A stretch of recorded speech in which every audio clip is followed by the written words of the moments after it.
Ingrid, je voudrais continuer à parler avec toi pendant des heures, mais je veux aussi laisser la parole un peu à le public. On a 10 minutes pour des questions. Donc, je voudrais savoir tout d'abord, il y a des questions. Je veux voir les mains. Si quelqu'un veut poser une question, ça peut être en néerlandais, on va traduire. Ça peut être en français. Il y a une question. Oui, là je vois, on va rassembler quelques questions. Hein. Donc là-bas, la personne, puis au milieu, oui. Donc vous dites votre nom et posez la question. On ne veut pas exposer des commentaires, juste une question s'il vous plaît. Oui. C'est bien gentil. Je suis Marie-Sophie et je voulais vous demander peut-être une question indiscrète. Et si c'est le cas, pardonnez-moi, mais j'aimerais bien savoir comment va votre maman.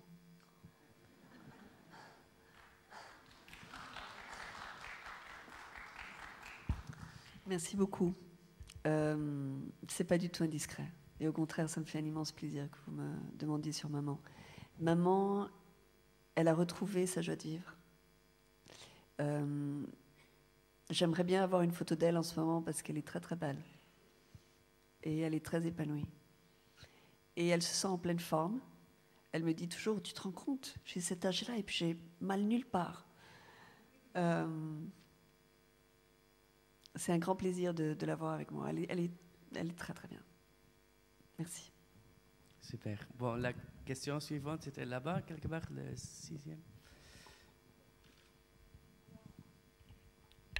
Bonjour, je suis Claudia Morales et je voudrais vous demander, depuis votre libération, est-ce que vous avez fait quelque chose pour les personnes qui sont restées en captivité, spécialement pour les militaires, que comme vous avez dit, ils sont depuis des dizaines d'années dans la jungle?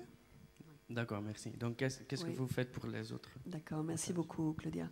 Bon, la première chose que j'ai faite après la libération, c'est d'aller parler avec les gens qui m'avaient soutenu et qui avaient soutenu et aidé dans ma libération pour leur demander de continuer dans le soutien et la pression pour que les autres soient libérés.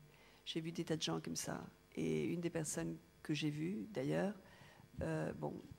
votre roi, qui m'a reçu et qui a été extraordinaire et qui m'a promis qu'il continuerait, et d'autres personnes, dont le pape Benoît XVI, qui aussi, et qui véritablement le font.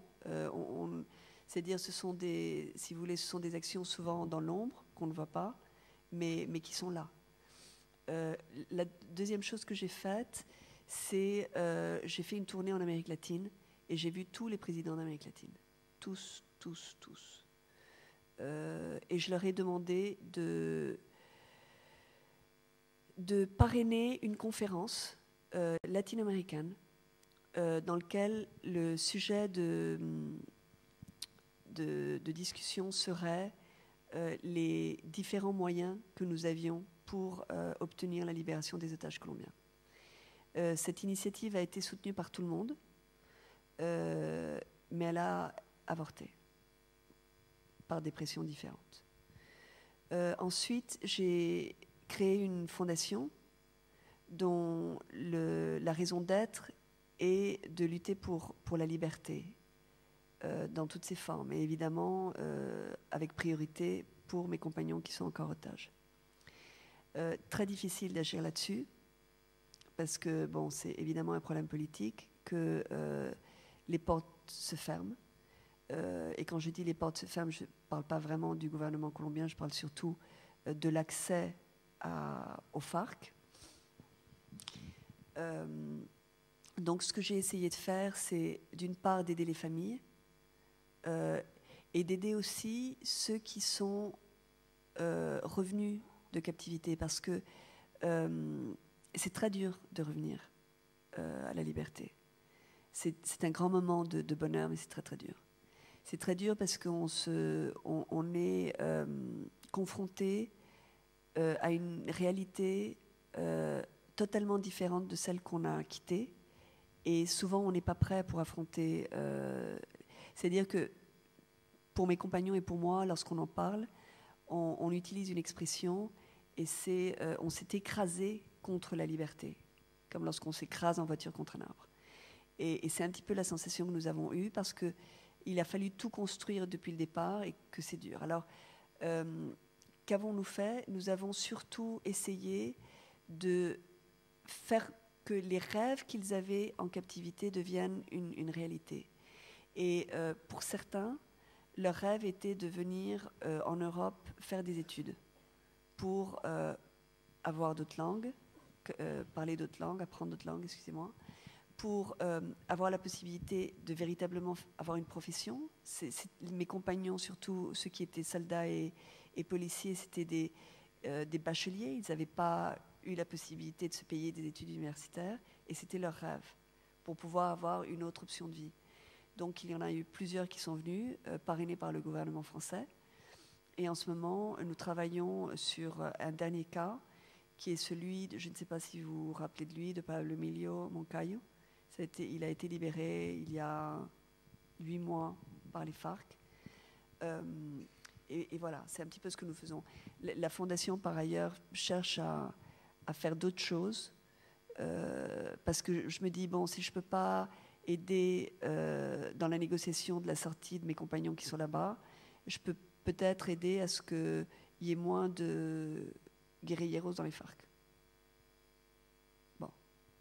Donc, des programmes pour, sur place, donner la possibilité à ces jeunes qui n'ont pas d'option de chercher d'autres voies dans la vie que celle de devenir des kidnappeurs. Et on essaie de faire tout ce qu'on peut. Alors, toutes les aides sont bienvenues, toutes les collaborations sont bienvenues et toutes les idées aussi sont bienvenues. Pour essayer de faire plus. Merci pour la question et la réponse. Bon, on va encore prendre deux questions. Une dernière question, madame, bonsoir.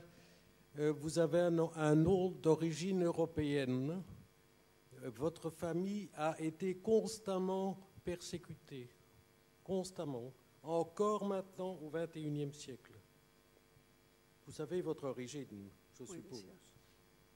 Je voudrais savoir pourquoi encore au XXIe siècle. Encore maintenant sur les sites Internet, dans les livres d'histoire, etc.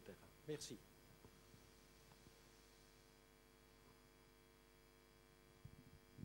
Je ne sais pas comment vous répondre à cette question. Parce que je ne sais pas si on parle de la même chose. Peut-être vous voulez clarifier la question, monsieur? Qu'est-ce que vous voulez dire exactement? Je dis par là qu'il y aura toujours des familles qui seront persécutées dans le monde. Votre nom est connu. Il est connu depuis combien d'années? Je ne sais pas, 2, 3, 4, 5 000 ans. Et vous serez toujours persécutés, où que vous serez. Merci. Bon, ben, je ne sais pas, c'est peut-être un karma. Enfin, moi, ce que je crois, c'est que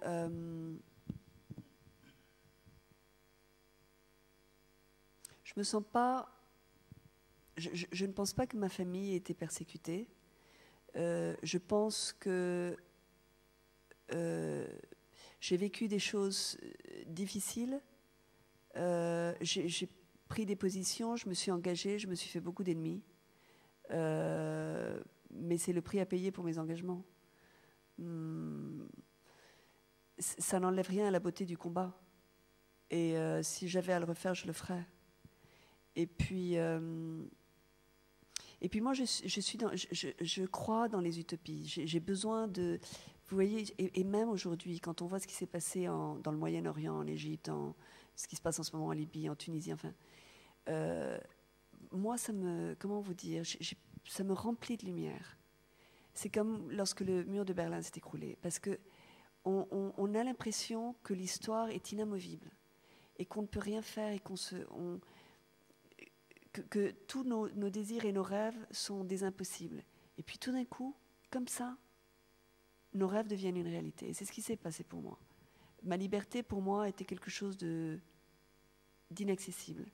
Et tout d'un coup, d'une seconde à l'autre, je suis redevenue libre. Eh bien, moi, j'ai besoin de penser dans les utopies, j'ai besoin de rêver dans un monde meilleur. Et j'ai pas envie de larmoyer sur mon sort. Parce que, non, en plus, parce que je me sens hyper gâtée par la vie. Le fait d'être ici avec vous, le fait d'être libre, de pouvoir partager avec vous tellement de choses, c'est une bénédiction.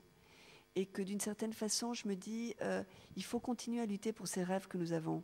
Et moi, je me dis, un jour, peut-être, il y aura la possibilité dans le monde de faire une politique différente. Mais ça dépend de qui? Ben, ça dépend de nous. Ça ne dépend pas ni des lois, ni des institutions, ni de l'histoire, ni des leaders. Ça dépend de nous, de nos décisions à nous. C'est nous qui élisons ceux qui nous gouvernent. C'est nous qui pouvons changer le monde. Et moi, je crois à ça. Et moi, je crois que c'est notre mission de changer ce monde dans tout ce que nous n'aimons pas. Puis, je suis très contente de voir que les nouvelles générations le prennent très au sérieux, ce devoir de changer le monde. Et j'espère qu'il y en aura beaucoup d'autres changements comme ça. On va utiliser votre speech pour Libye, hein? Attention, hein? Non, j'y rigole. Bon, là...